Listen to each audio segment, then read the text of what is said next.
Hello, this is Dan Nowman Niswander, and you're watching the Nowman Show. And my guest is Ben Carollo, and he has studied biodefense, biosecurity, and biotechnology, lots of bio, at the University of Maryland, and geospatial intelligence at the Community College of the Air Force. I have no idea what that is, but obviously you're in the military, you're in the Air Force, and he now broadcasts on Twitch as Bleep Blomp Ben. Ben, thank you for coming on the Nowman Show. How are you today? Yeah, I'm doing great. Excited to be here, and yeah. And I know that you like to talk a lot about economics on your Twitch channel. Of course, that's one of the topics I cover when I'm not doing entertainment.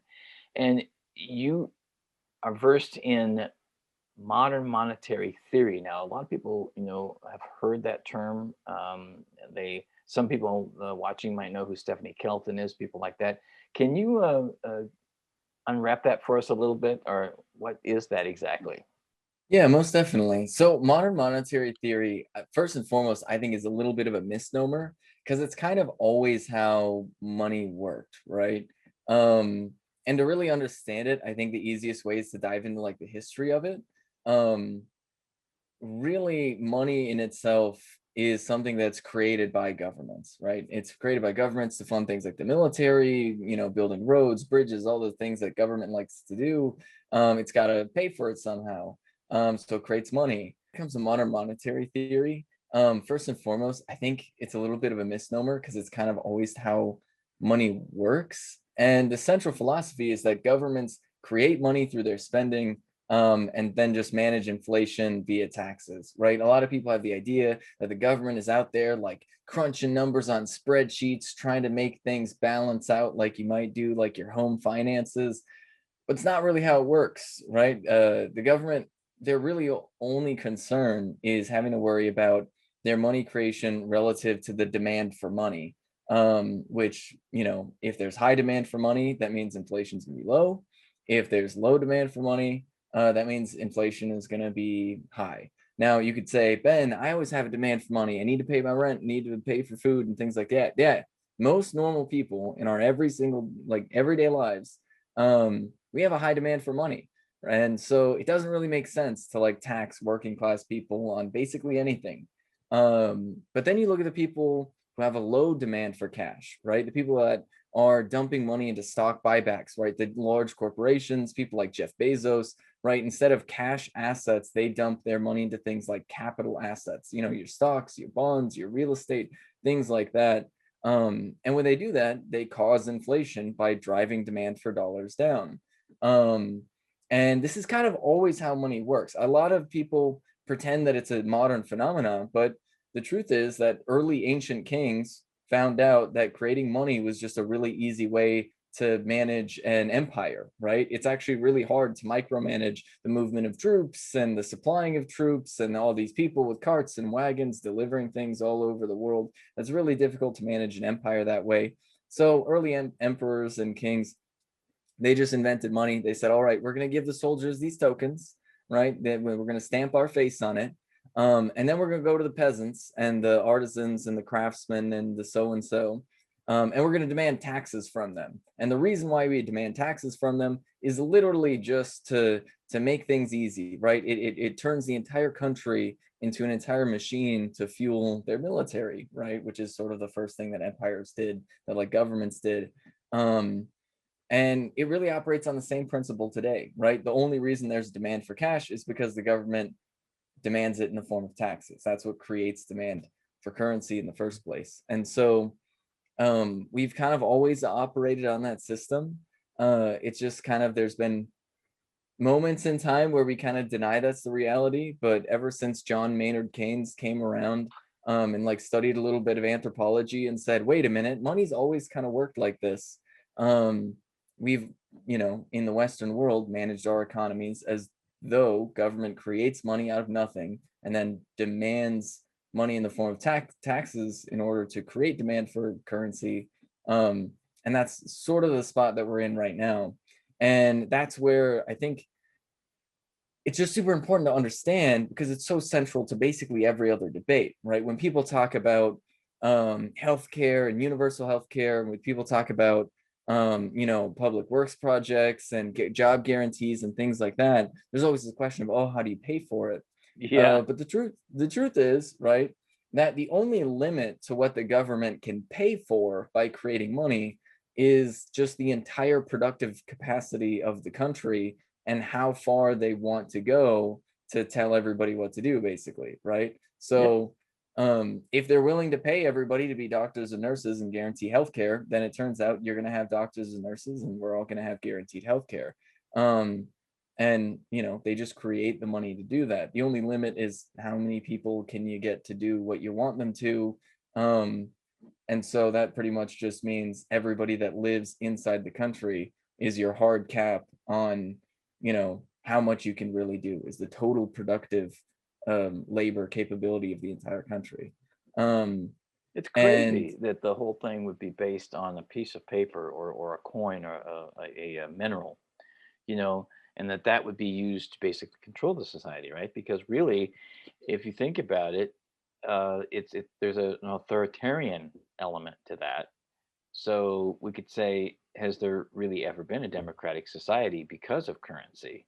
There's always a small group of people that want to control the society and control the money and how much they give themselves basically by control when they do control it. I mean, yeah, most definitely. I mean, the easiest way to figure out the easiest way to figure out um how demand for money is created is to not have it, right? Yes. You realize if you don't pay your apartment, right? If you don't pay the rent in your apartment, at a certain point, you know, armed agents of the state are going to show up and drag you out of your apartment, right? Same thing with your house, same thing with whatever. Try to go to the grocery store and say, I don't want to use dollars. You could even try to barter with them. You bring in a chicken to your grocery store and you say, hey, will you take this chicken for those eggs and bacon and whatever, and they're going to call the cops, and you're Right. going to find out really fast. You're going to find out really fast Or the Center for how Mental the Health, they might call them too. yeah. But yeah. And so yeah, I mean, it's really inherently authoritarian in its very nature. Now, that said, I mean, you can have like sort of democratic ways of governing how that's done, and that really, I think, goes to show with, if you look at, democratic countries, right? If you look at countries that have like strong-ish democracies, they will spend their money on improving the lives of people in the country. And then you look at, sort of middling democracies or arguably failing democracies, maybe like the United States, and you will see the government spending tons of money on things that are irrelevant to the needs of people. They'll spend a lot of money on the military and police and things like that to sort of keep people under control and do what you need to do, and to go around the world and exploit poor people all around the world to get natural resources and things like that. And then, if you go to like full authoritarian states, right, early emperors, I mean, basically the only thing they spent money on was the military. Um, and so the level of democracy that you can kind of see is how much is that system of money creation being utilized to the benefit of working class people, and how much of it is being utilized to the benefit of, just whoever happens to be in power at the time. Yeah, I think very good point because, we have some recent examples of how money is just created. We call it fiat money, uh, and we don't know how that is basically going to roll out over time because it's last March, for instance, there was the CARES Act, which was for some $1 trillion plus that was given to the owners of uh, essential businesses in quotes. What does that mean? Yeah, and basically, from what we can tell, it was mostly billionaires and multimillionaire owners of these so-called essential businesses to decide what to do with that money. So some of it was created in the form of PPE loans, but as we've seen in the past, when that kind of thing happens, how many of those loans are really going to get paid back? So it's kind of like the same as free money. So, and then we also saw the $1,200 and the $600 stimulus checks. So we know how this works now. If the average person can't see that this is money that just is created out of nowhere and then it's given to you. Think about the level of trillions of dollars given to basically a handful of people, and this is nothing new for them. This is why they're the priority was to make them comfortable, right? So that they can continue to go about their lives, how buying fancy cars or more property or whatever, taking trips or whatever it is that they're doing. you know, their lives don't have to be disrupted, essentially. But we still don't know how that's going to roll out with the next stimulus bill. You know, they're fighting over who's going to get what, essentially. And this is not a sustainable system. And I think now we are seeing that, and the same thing is true in Europe. I mean, they've made some better decisions about how to help the people in a more democratic fashion than we have because in Europe and in Canada, they're getting a monthly stimulus check. Plus, they don't have to worry about health care. They already have access to that. Whereas here in the United States, obviously, there's still millions of people that don't have any health care coverage and millions of others that go bankrupt because it's just so outrageous because it is for profit, much of it. The focus is still on the 0.01% people at the top. There's in the United States, 86% of the wealth, I think in 2020, went to the top 20% of the population. Again, nothing new, but this is insane. I can't think of another word to describe it because it's very clear for those of us who've done the work that there are solutions. We can get out of this mess.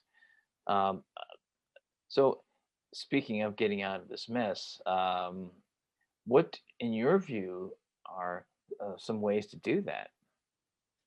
Yeah, I mean, oh, there's kind of a lot there's sort of a lot to unpack there. And I kind of want to touch on like how we got to this point in the first place, and then maybe I'll go to the future from then um because I mean, once upon a time, right, when FDR was running around, um, they understood the principle of aggregate demand, right? They were like, okay, the government's job is to create markets, right? Because the big mythology about capitalism is, oh, you have these free markets and this, that, and the other thing. But, you know, as we understand the creation of money is being like the state just saying, hey, here's money, go ask people to help you with these projects. Um, like the role of the state has always been to create the markets that exist, right? And so what would have happened in the past and what's happening in other Western countries, not like the US, is they're handing money to people. They said the markets are struggling. So what we need to do is we need to get money to regular working class people so they can spend and they can create natural markets. And anything there's not a natural market for, we'll use government spending, right? Use things like like put money into DARPA so that they can research technology that nobody wants or needs yet. Put money into, the National Institute of Health to fund research projects for drugs that don't exist yet. That's how we got all our technological development. But then Ronald Reagan comes along and basically says, let's cut out the middleman. We all know the whole point is just to give these money to the corporations anyway. So how about instead of giving money to people to do things that they actually want or need, well, let's just give that money directly to these companies. And ever since then, you've basically seen these like periodic crashes, the sort of economic collapse sort of perpetually happening. And sort of every time it happens, it just gets worse and worse. Meanwhile, you have like literally like roads falling apart and dams falling apart and bridges falling apart all over the country, because none of that real demand is being created. But that's kind of inherent to the system of capitalism that we live under. Because if you have people who are super rich, um, you know, they're at a certain point going to be always thinking of how do we cut out that middleman. The same thing is happening in the UK, where they're thinking about they have the National Health Service, right? They have the NHS in the UK, and there's rich people in the UK who are like, okay, but let's cut out the middleman. Why do we need to get healthcare to these poor people just for me to get bankrolled, right? Like, why do we Exactly. need why don't we privatize this? Right? And you see that all over the Western world, and it's sort of a fundamental problem that exists in capitalism is because rich people kind of just can't help themselves. They just want to keep getting richer, it turns out. Um, and so, I mean, when it comes to solutions, I mean, I would argue moving to like a more democratic economy, right? In a way that like some might say socialism, right? Yes. Where, you have countries like Vietnam and Cuba that try and develop their economies by setting up like worker cooperatives and like housing cooperatives and things like that. Actually putting real democratic control over the actual like institutions of economic development, right? Like taking companies and putting them under the control of workers, because workers, they want to provide for their community, right? That's simple, right? Workers is us, right? If you work in a factory, you don't want to just produce extra cars for no reason. You want to produce enough cars for everybody to have a car, and so that you can take care of yourself and your family. And if new automation technology comes along, well then, yippee, you have shorter hours. Congratulations to you. Everybody's needs are met. You can build the best car you can build, and then there you go. But under capitalism, if they automate some part of the job, they're either going to pay workers less, um, or they're just going to lay off workers. And in both situations, rich guy gets richer, poor guy gets poorer. And that's really the situation that we're in now. And so, I mean, I really think the alternative is, putting in place things like the Green New Deal that has like a jobs guarantee, um, and then putting in place things like worker cooperatives and stuff like that. I think it's also important to recognize that moving forward, a lot of America's international relations um, is, I mean, it's predatory, right? Like we develop our economy based off of just getting super cheap natural resources from countries that we've pretty much invaded or installed like dictators that are really friendly to us and things like that. And so not only is it a matter of democratizing the local economies that we live in so that more responsive to our needs, but also democratizing the global economy so that people living in the global south actually have real democratic control over their part, right? So that they get a piece of the pie, right? Like that's the whole idea, is that maybe everybody gets a piece of the pie. Maybe everybody should have a say on how the global economy works. Maybe it shouldn't just be like 8 dudes at the IMF deciding that Nigeria doesn't need to develop like a healthcare system or public education. Like that's maybe perhaps we can all just work together instead. Exactly, and I think it's complex, but it's also very fundamentally very simple. I think the more that I study it, and the more that I talk to people, uh, because it's in essence, looking at the system that dominates, it's capitalism, and the root of the word implies exactly what it's all about, and it's stuff, commodities, which we have seen. People were turned into commodities and still are, as Marx analyzed so very well. But really, at the bottom line is you know people over profits. And I wear this button a lot, um, and that's the solution. And that really wouldn't be capitalism as we're seeing it. And of course, some people say that's crony capitalism. And I'm thinking, well, look, I get what you're saying, but it's defining, putting adjectives in front of capitalism is kind of like saying we have this humongous difference between Adam Smith and Milton Friedman or something, when really there isn't a lot of difference. Yeah. You know what I Well, I mean? think that ties into the origin of capitalism itself. And this is a history that I think a lot of people forget, right? When capitalism started, what existed before was feudalism, right? A Hmm. combination of like a feudal system and like a mercantilist system. And basically what happened is the merchants and the aristocrats, right? Because so for those of you who don't know, a feudal lord would basically pay people to loaf around inside of their house. Their whole job would be to loaf around inside of their house. Anybody who's watched anything like Downton Abbey kind of understands this to some degree. There's people that are like, what do you do for jobs? No, you don't understand. The landlord just likes them as people, and so they're paid to just loaf around. That's their whole job. That's the aristocracy. Um, well, the aristocrats were a little upset. They were like, they got bored, just loafing around the house. They're like, I want to start my joint stock corporations and go to the Americas or whatever. Or, I think maybe I want to build like a factory now because we're doing industrialization. Um, and so the system, the way it was traded off basically was like, okay, we'll give a little bit more economic mobility to like the aristocratic class and the merchant class. Um, and that's the whole point of capitalism, right? Is all right, the feudal lords will take a step back and maybe we'll develop a little bit more, so that all of these, aristocrats that hang out with us can get royal charters and can go start their companies and do their thing. It was never about peasants, starting their own factory or whatever. Exactly. That's never what it was about. It was always about, at its fundamental roots, capitalism was always about basically giving a little bit more economic mobility and freedom to people who are already near the wealth. Um, and that's kind of how it's been until today, like still to this very day. Basically, you're not going to have any success under capitalism unless you have rich parents for the most part, right? Bill Gates, rich parents. Elon Musk, super rich parents. I mean, Elon Musk literally, you know, uh, made most of his money, right? His parents made their money running an emerald mine in apartheid South Africa, right? And so if you look at the people who are really making it today, they're people who, have parents that can basically buy them a house and, give them a small $1 million loan. Or some people got lucky.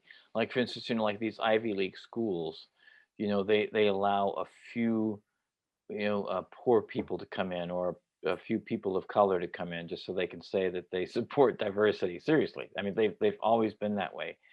And Yeah, I know Professor Richard Wolff talked about how, he realized he was one of the few in his economic status that was yeah. allowed into the schools. And just one thing led to another. He realized, you're there because you're lucky, you're fortunate, you were selected or whatever, and then you learn about that lifestyle really more than anything else. you Well, know and those are really the exception that proves the rule, right? Because right. the most valuable thing that you get from going to an Ivy League college isn't the education or even the piece of paper.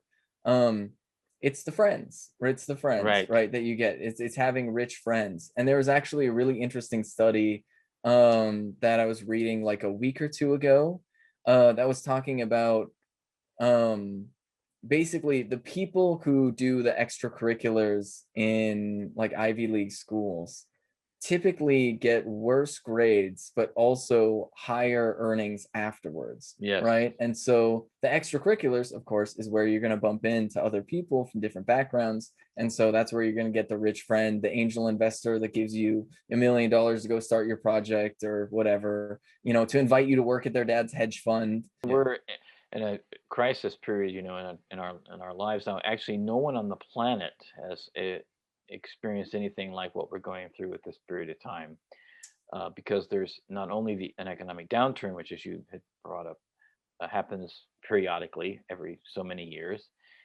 but we also found ourselves in a pandemic at the same time, simultaneously. And so we're still trying to navigate our way through this. It's been at least a year.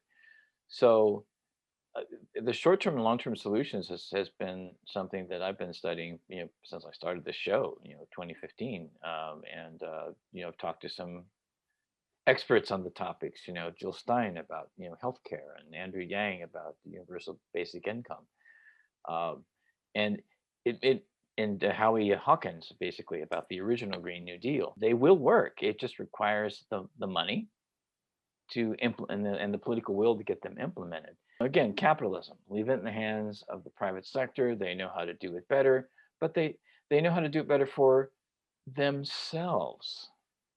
But just there's all these words that are left out when there's discussion about capitalism. Just like Yeah. in the history of socialism, there's a lot of facts that are left out. Yeah, there's been authoritarians here and there, but to deny the whole story, it just, it doesn't make sense. Just like with China right now. They're an authoritarian government, but in the last 30 years, over 600 million people have been pulled out of extreme poverty. They have an amazing high rail system that connects with Europe now, that was done over the period of a decade. And it's unimaginable that anything like that could be done in the United States, right? And they even have health care for everyone. And they have a comparable AI program to the West, anything in the West, and so some are predicting that in 10 years they will admit that and everybody, the whole world will admit that they are number one in the world. But even though some analysts now will say that the GDP is 3 times higher in China, even though they still consider themselves a developing country. You mentioned something about worker cooperatives. I advocate for worker cooperatives, and I have since the beginning of this show because of Professor Richard Wolff's. He's basically one of my mentors. I definitely see worker-owned cooperatives as a long-term solution. So, what would you say, in your view, is the top priority right now? I think the top priority forward is really just making sure that we're doing things to democratize the way our economy works. I guess I'll end off with an example is things like, city councils can do things like revenue bonds to help people set up worker cooperatives and housing cooperatives in town. That's a power they have. And cities are far more democratic than, our federal election process is, right? You as an individual citizen have way more influence over your mayor and city council than you do over the president or your congressman. Um, and really, those are the things that we need to do, and not just at the local level, but we also need to work and develop partnerships internationally, so that we have a more democratic international system, right? So that the United States isn't running around forcing countries into trade agreements where they can be sued because they don't want to sell cigarettes to children. um Basic things like that. Um and so yeah, I guess the short-term step really is trying to develop as many spaces of democracy um as we possibly can, whether that be in your housing, through a housing cooperative, through worker cooperative, or even just engaging with your city council members. And then I guess really considering thinking about maybe Vietnam, the country that did the best at stopping the coronavirus pandemic, has some good ideas, right? And consider that maybe perhaps we should take a look at the way they're running their economy, and ask our leaders to do the same here. And I think develop institutions of power, to try and put pressure on politicians here to do exactly that. Thank you so much for being on the Nowman Show, Ben, and do come back. This is Nice Wonder. You're watching the Nowman Show, and always stay present in the moment now.